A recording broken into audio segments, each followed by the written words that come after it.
तो हमारे वृंदावन के 7 ठाकुरों में दूसरे ठाकुर हुए श्री मदन मोहन जी। बहुत ध्यानपूर्वक सुनिएगा। ठाकुर जी की सेवा ऐसी करो कि आप अपने ठाकुर को नहीं पहचानो, ठाकुर जी आपको पहचान जाएं। आप अपने ठाकुर को कभी नहीं पहचान सकते, ठाकुर ही आपको पहचानते हैं। और वो तभी पहचानेंगे जब आप उनके प्रति चैतन्य भाव रखोगे। उनको धातु का नहीं मानो, उनको मार्बल का नहीं मानो, उनको किसी अन्य धातु का मत समझिए कभी भी। तो श्री मदन मोहन जी की ऐसी कथा आती है कि मदन मोहन जी जयपुर में विराजते थे और वहां के राजा जो थे उनकी बेटी मदन मोहन जी की सेवा करती थी।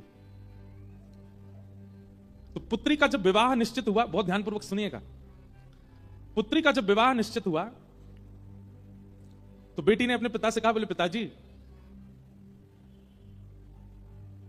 आप कुछ मत दीजिए, लेकिन मेरे विवाह में मदन मोहन जी को मुझे दे दीजिए, मैं अपने संग ले जाऊं इनको। तो पिता थोड़े से व्याकुल हो गए, बोले बेटिया तू कुछ भी मांग ले, मदन मोहन जी को मत लेके जा। बेटी ने कहा, बोले कि और कुछ नहीं चाहिए, केवल मदन मोहन जी चाहिए, मैंने इनकी बड़ी सेवा की बचपन से, आप केवल इनको मुझे दे दीजिए।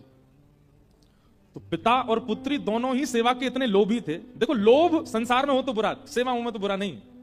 मैं तो कथाओं में कहा करता हूं कि जितने भी अवगुण है ना, वो अवगुण बुरे कब बन जाते हैं? जब वो संसार में होते हैं। क्रोध बुरा कब? जब संसार में। अगर ठाकुर जी के प्रति कभी कभी मीठा क्रोध हो तो बुरा नहीं होता। लोभ बुरा कब है? जब संसार में। लेकिन वही लोभ भक्ति में हो, कथा में हो, नाम जप में हो तो बुरा नहीं है। जितने भी दोष हैं वो संसार के प्रति जब होते हैं तभी बुरे हो जाते हैं, तभी पाप के भागी बनाते हैं। पर भक्ति में हो तो वही भगवत प्राप्ति करा देते हैं। तो जयपुर के राजा वो अपनी बेटी से कहने लगे, तू जो मांगेगी सो दूंगा, मदन मोहन जी को मत मांग। तो पुत्री ने कहा, पिताजी आपके घर में पहले से ही गोविंद देव जी की सेवा है, मदन मोहन जी की सेवा है, एक ठाकुर की आप कर ही रहे हैं, एक मुझे दे दीजिए। पिता बोले नहीं नहीं नहीं, तू जो मांगेगी दूंगा, लेकिन मदन मोहन जी नहीं दूंगा। बेटी भी बोली, मैं भी केवल मदन मोहन जी को ही चाहती हूं और कुछ नहीं चाहती। पिता ने कहा, चल ठीक है, एक काम करते हैं। बोले क्या? मैं तेरे सामने 5 मूर्तियां रखूंगा और तेरी आंखों पे पट्टी बांधूंगा। अगर स्पर्श करके तूने बता दिया कि मदन मोहन जी कौन से हैं, तो मदन मोहन जी को तू ले जाइयो। और स्पर्श करके भी अगर तू नहीं बता पाई तो फिर मदन मोहन जी मेरे पास ही रहेंगे। लेकिन उस पुत्री को पूरा भरोसा था कि मैं पहचान जाऊंगी मदन मोहन जी कौन से हैं।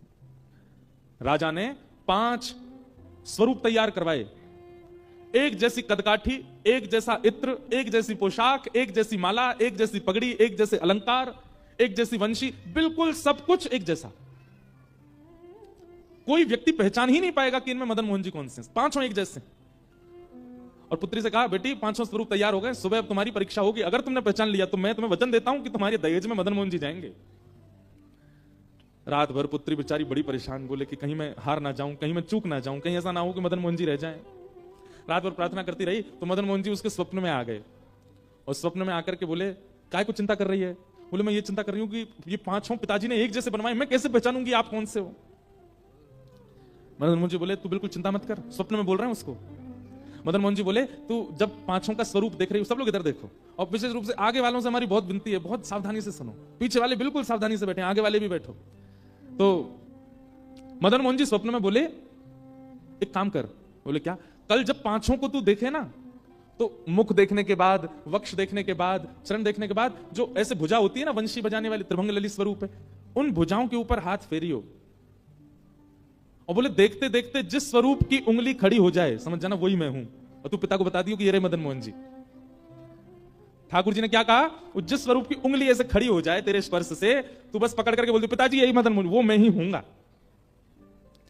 अब देखो इस कथा में क्या है कि भक्त ठाकुर जी को नहीं पहचान रहा है, ठाकुर जी भक्त को पहचानेंगे। ठाकुर जी भक्त के पास रहना चाहते हैं। सोचो, विचार करो कि उस राजा की पुत्री की भक्ति कैसे होगी कि ठाकुर जी अपने जड़ स्वरूप में उंगली खड़ी कर देंगे। इसका मतलब क्या है? ठाकुर जी जड़ है नहीं, ठाकुर जी चेतन नहीं है। ये तो हमारी भक्ति की न्यूनता, हमारी भक्ति स्वभाव की सूक्ष्मता है कि हमको उनमें जड़ का अनुभव होता है, हमको उनमें जड़त्व का अनुभव होता है। दूसरे दिन सब लोग ऐसे बैठे थे, पूरी भीड़, और 5 स्वरूप मंच पर रखे गए, और पुत्री की आंख में पहले रुई लगा दी, फिर पट्टियां बांधी, बिल्कुल कहीं से दिख ना जाए, और ऐसी स्थिति में उसको ले गए मंच पर, जाओ चलो ढूंढो कौन से हैं ठाकुर जी। पहले स्वरूप को देखे, रूप एक जैसा, हाथ एक जैसे, पैर सब कुछ एक जैसा। स्पर्श करते करते जैसे उसने वास्तविक मदन मोहन जी को छुआ, सोई मदन मोहन जी ने अपनी उंगली उठा दी, और जैसी उंगली का स्पर्श किया उसने कहा, पिताजी ये हैं मदन मोहन लाल जी। राजा राजा ने मदन मोहन जी को प्रणाम नहीं किया, अपनी पुत्री को प्रणाम किया।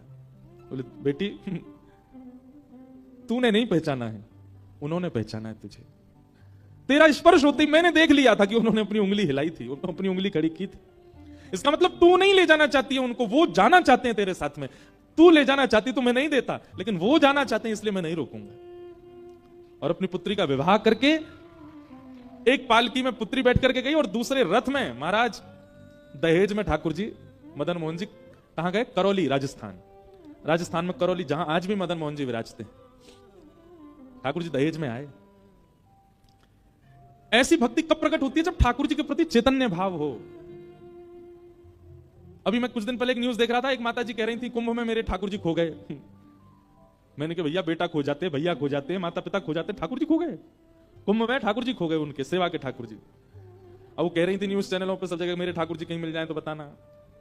हम उन मां के प्रति संवेदना व्यक्त करते हैं, लेकिन एक बात हम यह भी स्पष्ट करते हैं कि यदि सेवक ने भाव से सेवा की होगी, सेवक ने बहुत प्रेम दुलार लाड़ किया होगा, ठाकुर जी स्वयं आ जाएंगे। ठाकुर जी जा नहीं सकते। हमारी बात को आप कहीं लिख लीजिएगा, ठाकुर जी जड़ इसलिए हैं, मुझे और आपको चुनौती दे रहे हैं ठाकुर जी। बोले तेरी भक्ति में सामर्थ्य हो, तुझ में सामर्थ्य हो तो तू मुझे चैतन्य बना के दिखा। मैं कथा में कहा करता हूं, एक खेल खेलते थे हम बचपन में, सब लोग इधर देखो, एक खेल खेलते थे, पता नहीं आपके झारखंड में खेलते हैं कि नहीं बच्चे। आजकल तो फोन आ गए ना, तो बच्चों ने फिजिकल गेम्स खेलना बंद कर दिया, लेकिन बचपन में हम एक गेम खेलते थे, बर्फ पानी। खेला है? उसी का एक दूसरा रूप होता है विष अमृत। बहुत बढ़िया बढ़िया खेल है ये। उसमें क्या होता था कि एक व्यक्ति जो है वो सबको छूता है और दौड़ करके जिसको छू लेता है वो फिर बर्फ बन जाता है। अब बाकी के लोग जो है वो उसके चारों तरफ घूमते रहते हैं, वो उसको पानी बनाने का प्रयास करते हैं, वो जाके जैसे उसको खींचते हैं तो वो पानी बन जाता है। अब देखो, जिस समय वो व्यक्ति बर्फ पानी जब बच्चे खेलते हैं तो उसमें जब बर्फ बनता है, क्या वो सच में बर्फ है? क्या वो सच में एक स्थूल व्यक्ति है? नहीं, वो चैतन्य है, लेकिन एक खेल के रूप में वो अपने आप को स्टैचू मान लेता है, अपने आप को बर्फ मान, पर जिस आकृति में होता है वैसे ही रह जाता है। एक और खेल खेलते थे उसमें ऐसा बोलना, मतलब 10 तक गिनती गिनो, पीछे सारे बच्चे जो हैं वो ऊट पटांग हरकत करते रहेंगे और 10 बोलते ही जितने भी बच्चे उन सबको एक स्टैचू बनना पड़ता है। कोई बच्चा ऐसे हो जाता है, कोई ऐसे हो जाता है, कोई कुछ कुछ, फिर वो आकर के सबके पास आके सबको हंसाने का प्रयास करता है ना। पता नहीं आप लोगों ने खेला है कि नहीं, हमने खूब खेले, ये सब खेले हैं।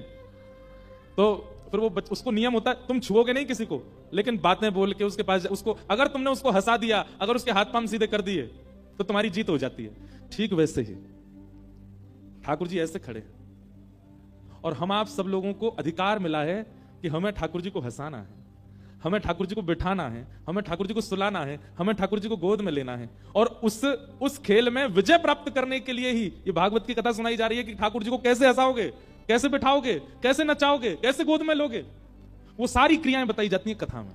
ये खेल है, उसी खेल की पूर्णता बताई जा रही है यहां पर। और अगर बालक उस खेल में उन मूर्ति बने हुए बालकों को नहीं हंसा पाता, नहीं हिला पाता, तो उसकी हार हो जाती है। ठीक वैसे ही हमारे संसार रूपी खेल में बहुत सारे मूर्ति बने हुए हैं। कौन? जगन्नाथ जी, बद्रीनाथ जी, द्वारिकाधीश जी, राधा रमण जी, राधा वल्लभ जी, बांके बिहारी जी, जब जाओ ऐसे ही खड़े मिलेंगे। लेकिन एक बात, मीराबाई को ऐसे नहीं दिखते थे ठाकुर जी। जब मीराबाई जाती थी मंदिर के कोने में खड़े हुए हुए, उसके रूप बदलते रहते थे, वो बातें करते रहते, दुनिया कहती कौन से बात कर रही है, और उसके लिए ठाकुर जी ऐसे नहीं खड़े हैं, उसके लिए ठाकुर जी अलग अलग मुद्राएं बना रहे होते थे, उसके लिए ठाकुर जी ऊपर से बोल रहे होते थे। श्री माधवदास जी जगन्नाथपुरी में जब जाते थे महाप्रभु जगन्नाथ जी के सामने, श्री जगन्नाथ जी उनके लिए ऐसे नहीं होते थे। जगन्नाथ जी कभी ऐसे पड़े होते थे, कभी बैठे होते थे, कभी कुछ कर रहे होते थे, बाकी दुनिया को ऐसे दिखते थे, पर माधवदास जी को अलग दिखते थे।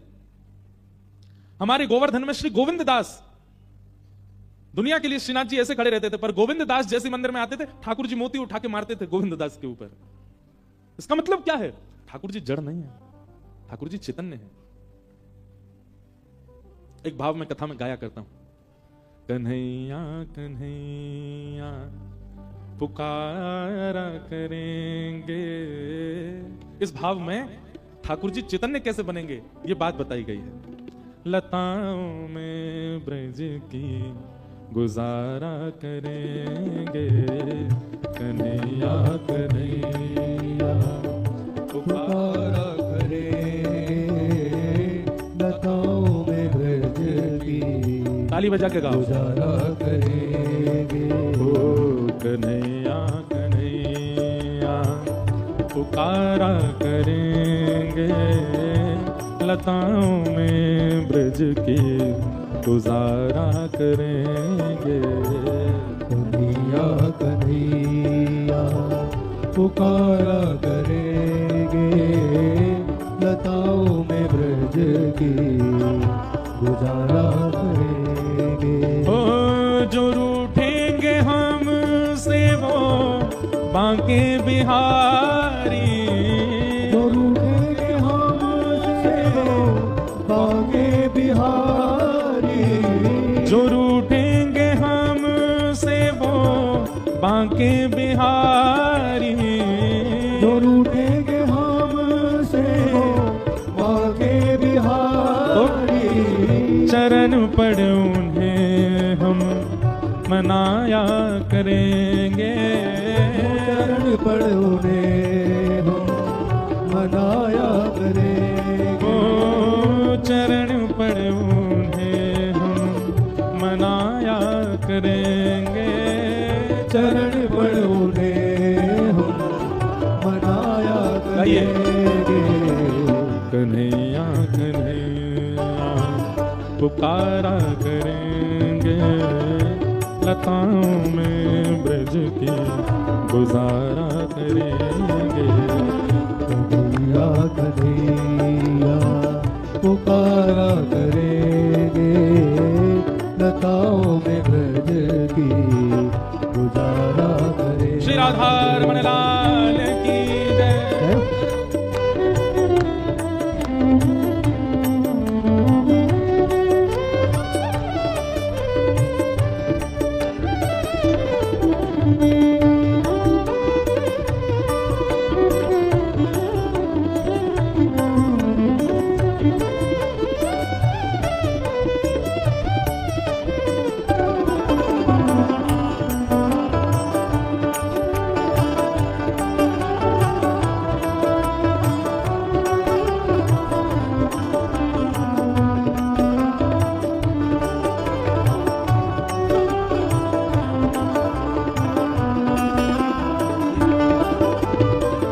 कहीं तो मिलेंगे वो बांके बिहारी, कहीं तो मिलेंगे वो बांके बिहारी, कहीं तो मिलेंगे वो बांके बिहारी, कहीं तो मिलेंगे वो बांके बिहारी। तो चरण पड़ोगे हम मनाया करेंगे, चरण पड़ोगे हम मनाया करेंगे। हाँ चरण पड़ोगे हम मनाया करेंगे, चरण पड़ोगे हम मनाया करेंगे।